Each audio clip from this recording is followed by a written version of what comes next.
Turkey में जो भी फैमिलीज आ चुकी हैं या आने वाली हैं और उनके बच्चे स्कूल गोइंग हैं, उन फैमिलीज का सबसे बड़ा मसला है कि उन बच्चों का स्कूल में एडमिशन कहाँ कराएं, कैसे कराएं, what are the documents need to be provided और क्या प्रोसीजर्स होता है। आज की इस वीडियो में हम यही सब कुछ डिस्कस करने वाले हैं। रब्बि इश्रह ली सदरी व यस्सिर ली अमरी वहलुल उक़दतम मिन लिसानी यफ़क़हू क़ौली। बिस्मिल्लाहिर रहमानिर रहीम। अस्सलामु अलैकुम। Welcome back to hangout. I am your host Shiraz. आज का जो हमारा टॉपिक है, जैसे कि मैंने अभी बताया कि जो फैमिलीज टर्की आ चुकी हैं या आने वाली हैं, उनके बच्चे स्कूल गोइंग हैं, उन फैमिलीज का सबसे बड़ा प्रॉब्लम होता है उन बच्चों का स्कूल में एडमिशन। एक तरफ आप ये चाहते हैं कि उन बच्चों का साल भी ज़ाया ना हो और वो बच्चे यहाँ स्कूल में एडमिशन्स भी हो जाए। यहाँ स्टेट स्कूल्स हैं, गवर्नमेंट स्कूल्स, उसके अलावा यहाँ प्राइवेट स्कूल्स भी हैं। अच्छा, प्राइवेट स्कूल्स में भी दो कैटेगरीज हैं। एक प्राइवेट स्कूल्स वो हैं, एक कैटेगरी वो है प्राइवेट स्कूल्स की जो टर्किश है लेकिन इंग्लिश मीडियम है। दूसरी प्राइवेट स्कूल्स की कैटेगरी वो है जो इंटरनेशनल स्कूल है, मीन टू से किसी और कंट्री की एडमिनिस्ट्रेशन है। It could be Lebanon, it could be Syria, it could be all across the world, from all across the world. तो वो यहाँ आते हैं और एक इंटरनेशनल स्कूल की ब्रांच खोल लेते हैं। तो लेकिन वो लोकल टर्किश स्कूल नहीं होता, उसमें जितने भी टीचर्स होते हैं वो सारे के सारे फॉरेनर्स होते हैं। तो एक इंग्लिश इन्वायरमेंट होता है उन स्कूल्स के अंदर। जो प्राइवेट इंटरनेशनल स्कूल्स होते हैं उन स्कूल्स के अंदर जो इन्वायरमेंट होता है वो इंग्लिश होता है कंप्लीटली, और मैक्सिमम एक दो सब्जेक्ट होते हैं टर्किश के। और जो टर्किश प्राइवेट स्कूल्स हैं उनमें इंग्लिश को एज अ फॉरेन लैंग्वेज लिया जाता है और मल्टीपल लैंग्वेजेस सिखाई जाती हैं। फॉर एग्जांपल जैसे इंग्लिश है, फ्रेंच है, अरबिक है, पर्शियन है, और भी जो भी लैंग्वेजेस, फॉर एग्जांपल जैसे चाइनीज़ है। तो ये सारी लैंग्वेजेस प्राइवेट टर्किश स्कूल्स के अंदर सिखाई जाती हैं। लेकिन जो इंटरनेशनल स्कूल्स हैं उनमें सिर्फ सारा जो करिकुलम होता है वो इंग्लिश मीडियम ही होता है और किसी एक सिस्टम को वो फॉलो कर रहे होते हैं। It could be a Cambridge, it could be anywhere, और आपको जो भी सर्टिफिकेट मिल रहा होता है, completion of your 10th grade का जो भी सर्टिफिकेट होता है वो बेस्ड अपॉन देयर सिस्टम्स होता है। तो वैसे यहाँ कॉमनली कैम्ब्रिज स्कूल्स की ब्रांचेस कम हैं, यहाँ कैम्ब्रिज स्कूल्स की। तो बट ये कि जो गवर्नमेंट के स्टेट स्कूल्स हैं उनमें अब इंग्लिश इन्होंने स्टार्ट कर दी है। जितने भी सब्जेक्ट्स होते हैं वो सारे के सारे टर्किश में होते हैं। सिर्फ एक इंग्लिश ऐसा सब्जेक्ट है जो उसको एज अ फॉरेन लैंग्वेज अब पढ़ाया जा रहा है। आज से 1 साल पहले भी मेरे बच्चे यहाँ स्कूल गोइंग हैं। एक बच्चा मेरा 6 क्लास में है, एक बेटी, और एक बेटा है मेरा जो क्लास 2 में है। जब इनका प्रीवियस ईयर था तो उस वक्त इनकी इंग्लिश का कोई सब्जेक्ट नहीं था। फ्रॉम दिस ईयर इन लोगों ने इंग्लिश को एज अ फॉरेन लैंग्वेज एक सब्जेक्ट भी इंक्लूड कर दिया करिकुलम के अंदर। तो अब यहाँ गवर्नमेंट स्कूल्स में भी, स्टेट स्कूल्स में भी इंग्लिश पढ़ाई जा रही है। और अगर हम कंपेयर करें कि प्राइवेट स्कूल्स, चाहे वो टर्किश प्राइवेट स्कूल्स हों या फिर इंटरनेशनल स्कूल्स हों, जो प्राइवेट स्कूल्स हैं उनकी मिनिमम फीस $150, $250, क्योंकि वो अपने आप को प्रिटेंड करते हैं दे आर इंटरनेशनल स्कूल्स, तो वो फीस भी डॉलर्स में चार्ज करते हैं। $150, $200, $250 मिनिमम है। ये minimum it is almost around $200 minimum fee for a month. जबकि गवर्नमेंट स्कूल्स में आपकी कोई फ़ी नहीं है। और गवर्नमेंट स्कूल्स के अंदर जो सिस्टम है वो बहुत अच्छा है, एजुकेशन बहुत अच्छी है। यहाँ जो गवर्नमेंट स्कूल्स में अपने बच्चों को पढ़ाने के लिए लेके आ रहे हैं, बहुत मतलब they can afford private schools, they can afford even $500 per month to go for a private school. But वो अपने बच्चों को गवर्नमेंट स्कूल्स में लेके आ रहे हैं और उन गवर्नमेंट स्कूल्स में जो एजुकेशन है वो बहुत अच्छी है। यहाँ प्राइवेट स्कूल्स की जो टाइमिंग है वो सुबह 9 बजे से लेकर दोपहर को 2 बजे तक की टाइमिंग है प्राइवेट स्कूल्स की। बट गवर्नमेंट स्कूल्स की जो टाइमिंग है सुबह 9 बजे से स्टार्ट होती है और शाम को 4 बजे 5 बजे तक एंड होती है। गवर्नमेंट स्कूल्स के अंदर मेरे दोनों बच्चे जा रहे हैं। मेरे जो बेटा है इब्राहिम छोटा, वो क्लास 2 के अंदर है। उसकी एक्चुअल जो टाइमिंग है वो है सुबह 9 से 2 की, लेकिन स्कूल एडिशनल क्लासेस देता है, additional classes free of charge 2 hours की। मीन टू से के 9 to 2 उसको रेगुलर क्लासेस मिल रही होती हैं। उसके बाद फ्रॉम 2 to 4 उसको एडिशनल क्लासेस मिलती हैं। जो भी वीकनेसेस हैं उनको रिमूव करने के लिए एडिशनल कोर्सेज उसको पढ़ाए जाते हैं, या उस जिस कोर्स में वो वीक हो वो कोर्स आपको प्रैक्टिस करवाई जाती है, ताकि आपका उस कोर्स के अंदर आपका वो कोर्स इंप्रूव हो, आपकी एक्सपर्टीज बिल्ड हो। और इसी तरह मेरी बेटी है जो क्लास 6 में जाती है, उसके जो टाइमिंग है सुबह 9 बजे से 3 बजे, लेकिन वो शाम को 5 बजे आती है। 3 बजे से लेकर ऑनवर्ड टिल 5 एडिशनल उसकी क्लासेस होती हैं, जिसमें आर्ट है, फॉरेन लैंग्वेज है, और सोशल स्टडीज़ है, और मैथ्स है, और इसी तरह और मल्टीपल सब्जेक्ट्स हैं जो बच्चे खुद ले रहे होते हैं और फ्री ऑफ चार्ज हैं, इनकी कोई कॉस्ट नहीं है। ये मीन टू से फिर टाइमिंग जो है वो हो जाती है ऑलमोस्ट अराउंड 9 to 5, जो कि यहाँ प्राइवेट स्कूल्स में नहीं है, और बच्चों पे इतना फोकस नहीं किया जाता। प्राइवेट स्कूल्स में मोस्टली इस बात पे फोकस होता है कि उन्होंने अपने एक्सपेंसेस बेयर करने हैं, उन्होंने बिजनेस करना है, उन्होंने रेवेन्यू जनरेट करना है। They are money making machine. जबकि स्टेट स्कूल जो हैं, यहाँ पर जितने भी स्टेट स्कूल्स हैं, अच्छा उसमें एक सबसे बड़ा बेनिफिट स्टेट स्कूल्स में ये है कि आप जिस भी एरिया के अंदर रह रहे हैं, यहाँ ऑलमोस्ट हर एक डिस्ट्रिक्ट के अंदर बेस्ड अपॉन मोहल्ला और एरिया उन्होंने डिफरेंट स्कूल्स बना रखे हैं गवर्नमेंट ने। और स्कूल्स के यहाँ सेक्शंस डिफरेंट हैं, from class kindergarten to class 4। Kindergarten अलग होता है, क्लास 1 to 4 अलग होता है, और क्लास 4 to 8 अलग है, और 9 to 12 अलग है, 5 to 8 अलग है, 9 to 12 अलग है। बट यहाँ कुछ स्कूल, हाई स्कूल्स ऐसे भी हैं जहाँ 5 to 12 एक ही कैंपस के अंदर कंप्लीट किया जाता है। और जितने भी यहाँ स्कूल्स हैं, ऑलमोस्ट गवर्नमेंट स्कूल्स हैं, इनका करिकुलम सेम है। सब्जेक्ट्स डिफरेंट हो सकते हैं बेस्ड अपॉन योर इंटरेस्ट। आपका अपना भी इंटरेस्ट होता है कि यार मुझे ये सब्जेक्ट लेने हैं, ये सब्जेक्ट नहीं लेने। जैसे कि मैंने आपको बताया है कि मेरी बेटी है, वो एडिशनल क्लासेस लेती है after 3 PM till 5 PM।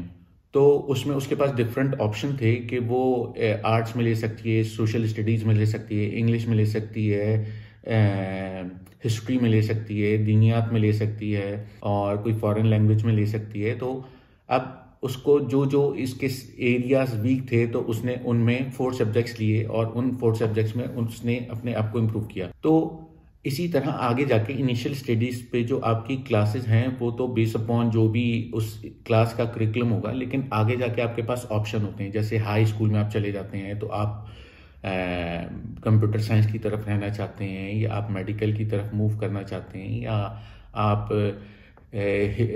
International affairs की तरफ जाना चाहते हैं। इसी तरह डिफरेंट आप सब्जेक्ट्स जो है वो सिलेक्ट कर सकते हैं। ये सब कुछ भी आपको गवर्नमेंट स्कूल्स के अंदर अवेलेबल है ऑन हाई लेवल। बट ये कि फ्रॉम द बिगिनिंग जो class 1, class 2, class 3, class 4 till onward जितनी भी क्लासेस चल रही हैं, उन सब में इनिशियल स्टेजेस में करिकुलम सेम होता है based upon the interest of student. Teachers उसको फोर्स करते हैं, या टीचर्स उसको ऑफर करते हैं कि आपका इस एरिया के अंदर आपकी स्ट्रेंथ ज़्यादा है, तो आप अपने इस एरिया को अगर इम्प्रूव करेंगे तो आपकी स्किल्स उसी सेक्टर के अंदर डेवलप होंगी।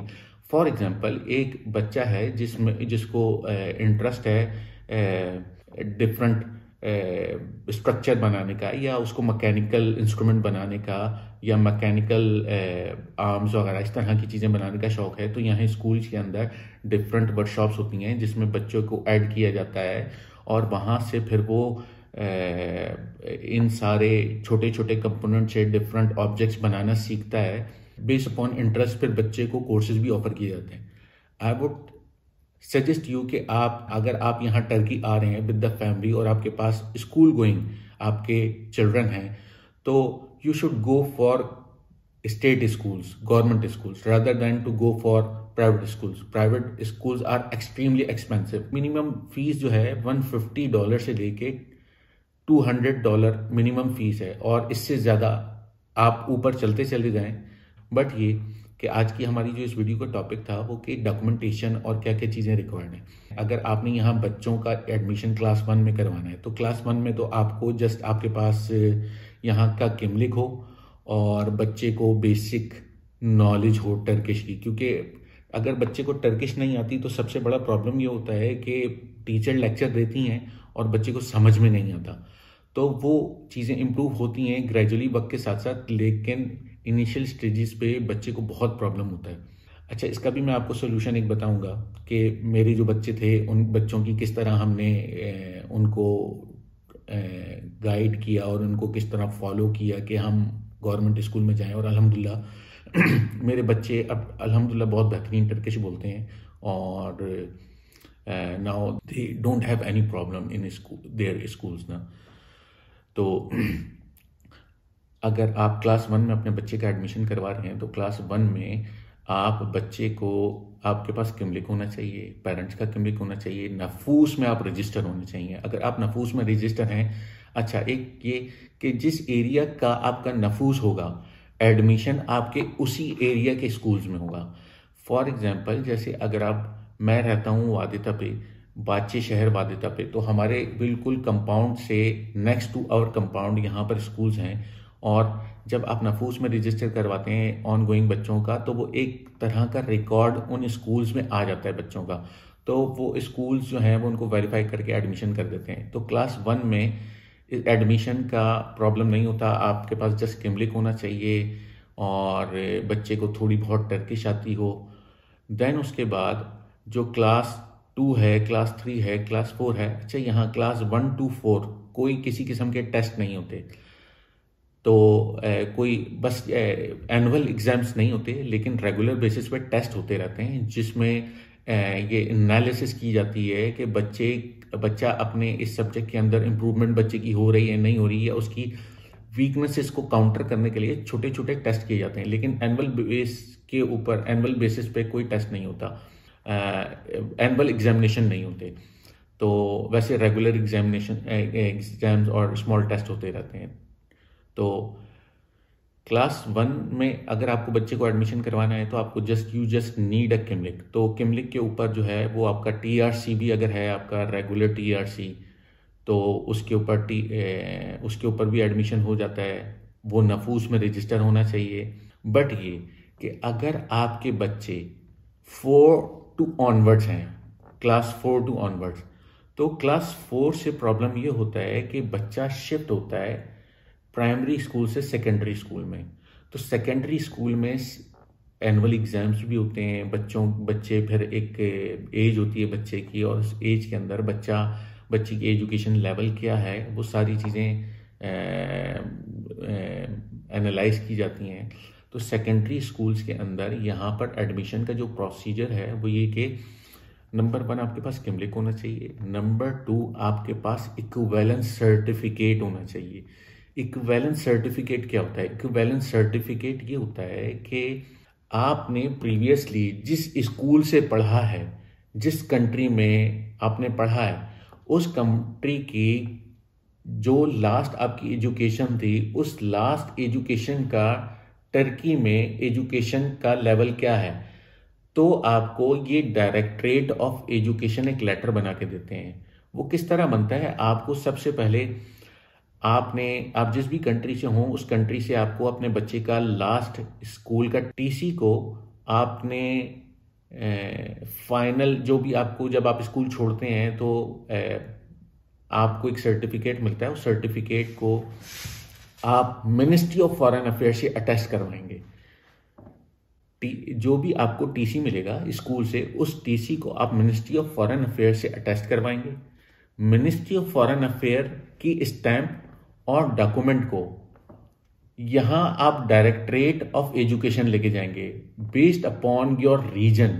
आपका नफूस जहां का होगा वहीं उसी एरिया के डायरेक्टरेट में, एजुकेशन डायरेक्टरेट में आप जाएंगे, बच्चे का किमलिक दिखाएंगे और बच्चे के जो आप एजुकेशनल सर्टिफिकेट प्रीवियस स्कूल के वहां उस कंट्री के मिनिस्ट्री ऑफ फॉरेन अफेयर से अटेस्ट करवा के आप लेके आए हैं, उन सर्टिफिकेट को डायरेक्टरेट ऑफ एजुकेशन में आपको दिखाना होगा। अब जैसे मैं रहता हूं बाशक शहर के एरिया, बाचे शहर में, तो यहाँ हमारा जो education directorate of education Turkey है वो हमारा है बाचे शहर, बाशक शहर के अंदर, which is near to mall of Istanbul.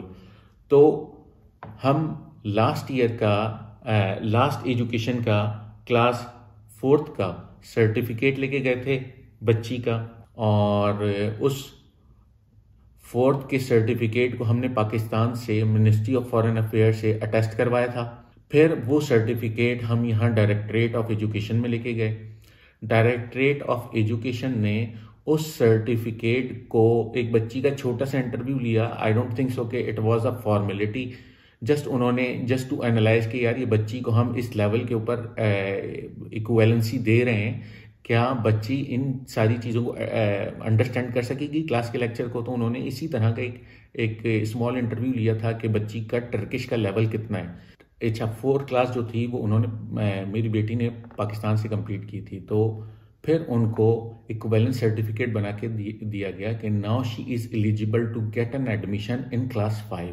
तो फिर हमने उसका 5 क्लास में फिर यहाँ एडमिशन करवाया। हम वो सर्टिफिकेट, इक्विवेलेंट सर्टिफिकेट, किमलिक, नफूस, अच्छा किमलिक जब आपका नफूस में रजिस्टर हो जाता है तो उसका रिकॉर्ड स्कूल में ऑटोमेटिकली आ जाता है। अगर स्कूल में ऑटोमेटिकली नफूस का रिकॉर्ड ना आ रहा हो तो आपको नफूस ऑफिस से जाकर नफूस पेपर लेना पड़ेगा। कायम मुकाम से जाके पेरेंट्स का किमलिक, स्टूडेंट का किमलिक, स्टूडेंट का इक्विवेलेंट सर्टिफिकेट और नफूस में रजिस्ट्रेशन, ये 3-4 डॉक्यूमेंट आपके पास होंगे तो आप गवर्नमेंट के किसी भी स्कूल में यहाँ जाएं और बच्चे का एडमिशन आप करवा सकते हैं।